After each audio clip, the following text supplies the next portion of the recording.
ஓம் ஸ்ரீ குருப்பியோ நமக. நன்றாக குருவாழ்க, குருவே துணை. பரபிரம ருத்ர காயத்ரி ஞானஸ்வரத்தின் நண்பர்களுக்கு 2024 புத்தாண்டினுடைய வாழ்த்துக்களோடு இந்த வருடம் எல்லா விதத்திலும் நன்மைகளை வழங்கட்டும் என்று கூறி, கடக லக்னத்திற்காக இந்த பதிவில் 7 நாட்கள், அதாவது ஜனவரி 6ஆம் தேதி முதல் ஜனவரி 12ஆம் தேதி வரை, சனிக்கிழமை முதல் வெள்ளிக்கிழமை வரை சந்திரன் செல்லக்கூடிய நட்சத்திர ரீதியாக நமது லக்னத்திற்கு ஏற்படக்கூடிய பலாபலன்களை பார்ப்போம். இப்போ கடக லக்னத்துக்கு நமக்கு அட்டம சனி 8ஆம் வீட்டில் சனி போயிட்டுருக்கு அப்படின்னு இருந்தாலும், அது 2.5 வருஷமும் அந்த சனி நம்மளுக்கு எல்லா கடக லக்ன அன்பர்களையுமே பாதிச்சிடாது. 8ஆம் இடத்துல சனி போகுது அப்படின்னா, நமக்கு தசா புத்தி அந்தரத்தில் சனியினுடைய பீரியட் வருதான்றது நமது ஜனன ஜாதகத்தில் பார்க்கணும். அதனால் ஒரு கோச்சாரத்தில் ஒரு கிரகம் தசாபத்தியோட நமது ஜனன ஜாதக விதிப்படி தான் அது செயல்படும். இப்போது விஷயத்துக்கு வருவோம். 7 நாட்களில் முதல் நாள் சுவாதி நட்சத்திரம், துளாராசியில் சந்திரன் 4ஆம் வீட்டில் ராகுனுடைய நட்சத்திரத்தில் பயணிக்கிறார். ராகு நமக்கு 9ஆம் வீட்டில் புதனுடைய நட்சத்திரத்திலையும், புதன் 5ஆம் வீட்டில் இருக்கிறபடினால ஆன்மீக காரியங்கள், கன்சல்டிங் பிஸ்னஸ்ஸு, கல்வி வளர்ச்சி, கலைகள், கமிஷன் வகை இதுக்கெல்லாம் சிறப்பாக இருக்கும். ஏஜென்சி, ஐடி லைனு, தகவல் தொடர்பு, மீடியா எல்லாத்துக்குமே சிறப்பாக இருக்கும். அதே நேரத்தில் நமக்கு உற்சாகம், ஒரு புது அனுபவங்கள், உறவு வளர்ச்சி, திருமண காரியங்கள், குழந்தை பிறப்பு, இந்த மாதிரி காரியங்களுக்கும் இன்றைய நாள் சிறப்பாக இருக்கும். ஞாயிற்றுக்கிழமை ஜனவரி 7ஆம் தேதி விசாக நட்சத்திரம், அதாவது விருச்சிக ராசியில் சந்திரன் போகிறார். குருவுடைய நட்சத்திரம் தான் விசாகம். குரு பகவான் நமக்கு 10ஆம் வீட்டில் இருக்கார். கர்மஸ்தானமான தொழில் ஸ்தானத்தில் கேதுவோட நட்சத்திரத்தில் இருக்கார். கேதுவானவர் நமக்கு 3ஆம் வீட்டில் இருக்கார். அதனால் நம்முடைய இயல்பு, நம்மளுடைய உறவுகள், நம்ம எதிர்பார்க்குற விஷயங்கள் இதுக்கெல்லாம் இன்றைக்கி ஒன்றும் தடை இல்லாமல் நல்லபடியாக நடக்கும். நிகழ்வுகள் சுமூகமாகவும், நிகழ்வுகளால் நமக்கு மகிழ்ச்சியும் உண்டாகும்.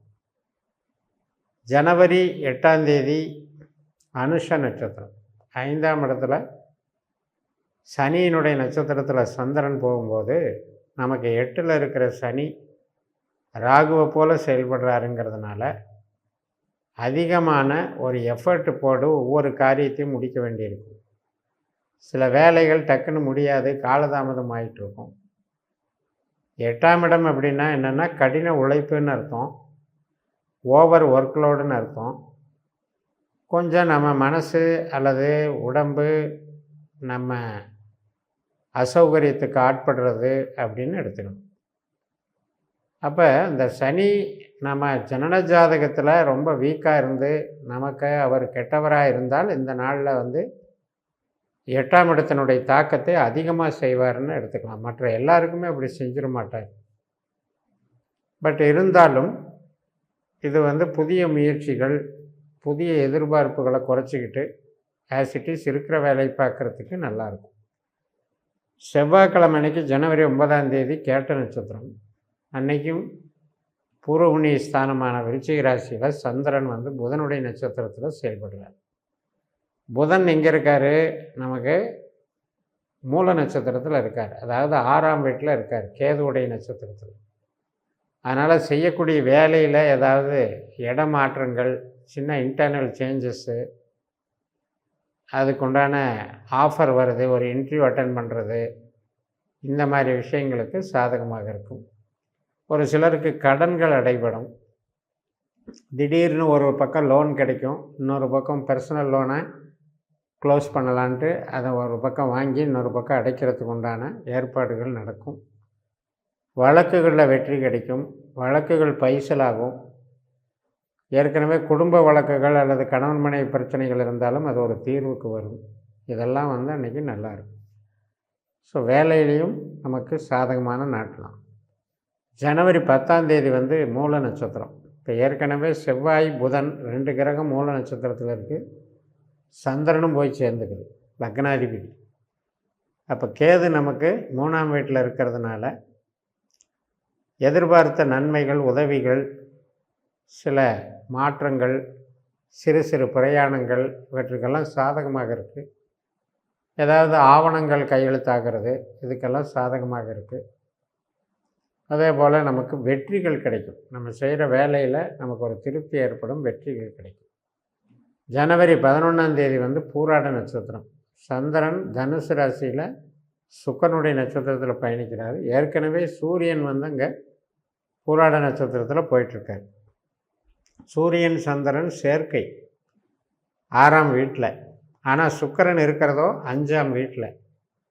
அதனால் என்ன ஆகும்னா, நம்ம பணபலமோ அல்லது புதுசாக ஏதாவது செயல் திட்டங்களோ உற்பத்தி சார்ந்த துறைகளுக்கோ ஒரு பெருசாக வேகமாக காரியம் நடக்காது. அதனால் இருக்கிற வேலையை மெயின்டைன் பண்ணிட்டு பார்த்துட்டு இருந்தால் போதும். ஆனால் உறவுகளுக்கு நல்லாயிருக்கும். இப்போ ஒரு திருமண வரன் பார்க்குறது, சுப நிகழ்ச்சிகளுக்கு நாள் குறிக்கிறது, அல்லது கல்வி புதுசாக ஒரு கல்வியை தேர்ந்தெடுத்து படிக்கிறது, கலைகளில் ஈடுபடுறது, மகிழ்ச்சியான தருணங்கள், குடும்ப உறவுகளுக்கான ஒரு இனிமையான தருணங்கள், இதுக்கெல்லாம் சாதகமாகும். அப்போ அந்த சுக்கிரன் நமக்கு 5ஆம் இடத்துல இருக்கிறது இன்பத்தை கொடுக்கும். ஜனவரி 12ஆம் தேதி உத்திராட நட்சத்திரம். சந்திரன் சூரியனுடைய நட்சத்திரத்தில் மகர ராசியில் போகிறாரு 7ஆம் வீட்டில். அதே சூரியன் தன்னுடைய உத்திராட சொந்த நட்சத்திரத்திலே இருக்கிறதுனால பணவரவுக்கு இது நல்ல நாள். எதிர்பார்த்த பணவரவு, கணவனானால் மனைவி மூலமாகவும் மனைவியானால் கணவன் மூலமாகவும் சில நன்மை, ஒரு எதிர்பார்த்த லாபங்கள், உதவிகள் கிடைக்கும். அதுபோக நமக்கு புதிய நபர்கள் சந்திப்பு, திருமண காரியம் இதுக்கெல்லாம் சாதகமாக இருக்கும். ஒரு ஒப்பந்தம், கான்ட்ராக்டு, அரசு வழி ஆர்டர்கள் வாங்கிறது, வேலை மாற்றத்துக்கான ஆர்டரு இதுக்கெல்லாம் நல்லாயிருக்கும். பொதுநல சேவையில் இருக்கவங்க, அரசியலில் இருக்கவங்களுக்கெல்லாம் இன்றைக்கி சிறப்பாக இருக்கும். இந்த கடக லக்னத்தை பொறுத்த வரைக்கும் 8ஆம் வீட்டில் இருக்கிற சனி அப்படிங்கிறது ராகுவோட நட்சத்திரத்தில் போயிட்டுருக்கார். இப்போ நம்ம பிறந்த ஜாதகத்தை நீங்கள் இந்த நட்சத்திர சூத்திர முறைப்படி 12 பாவத்திற்கான உபநட்சத்திரங்களை கண்டுபிடிக்கக்கூடிய முறையில் நம்ம கணித்து வச்சுக்கணும். அந்த மாதிரி வைக்கும்போது தான் உங்களுக்கு சனி கிரகம் கெடுதலான கிரகமா, ராகு கிரகம் கெடுதலான கிரகமானு தெரிய வரும். இந்த ரெண்டுமே தொழில் ஸ்தானத்துக்கு சப்போர்ட் பண்ணுற கிரகமாக நமது ஜனன ஜாதகத்தில் அமைஞ்சிருந்தால் நம்ம இதை பற்றி கவலைப்பட வேண்டியதில்லை. சனி 8ல் இருந்தாலும் அந்த ராகு சனி காம்பினேஷன் நமக்கு பாவ ரீதியாக, நமது விதி கொடுப்பனை ரீதியாக நமக்கு நன்மைகளை செய்யும் என்ற புரிதல் உங்களுக்கு இருக்கும். அதனால் ஒரு கிரகம் ஒரு ஸ்தானத்தில் நுழைஞ்சிருச்சு அப்படிங்கிறது இல்லாமல் நம்ம ஜனன ஜாதகத்தில் எந்த பாவத்தை இயக்கக்கூடிய நட்சத்திர ஆற்றலில் அது செல்லுது அப்படிங்கிறத பார்க்குறது தான் இந்த மெத்தட். ஸோ இது இந்த நியூ மெத்தடில் அஸ்ட்ராலஜி, பாஸ்கர அஸ்ட்ராலஜி சிஸ்டத்தில் ஒரு அட்வான்ஸ்டு லெவலில் நீங்கள் இதை பயன்படுத்தி உங்களுடைய பலன்களை தெரிந்து பயன்பெறுங்கள் என்று கூறி நிறைவு செய்கிறேன். இந்த சேனலை சப்ஸ்கிரைப் பண்ணி ஷேர் பண்ணுங்கள். உங்கள் தனிப்பட்ட ஜாதக பலாபலன்களை என்னுடைய வாட்ஸ்அப் நம்பரில் திரும்ப கொண்டு பலன் பெறுங்கள். உங்களிடமிருந்து விடைபெறுகிறேன். உங்கள் ஜெயம்எஸ். நன்றி, வணக்கம்.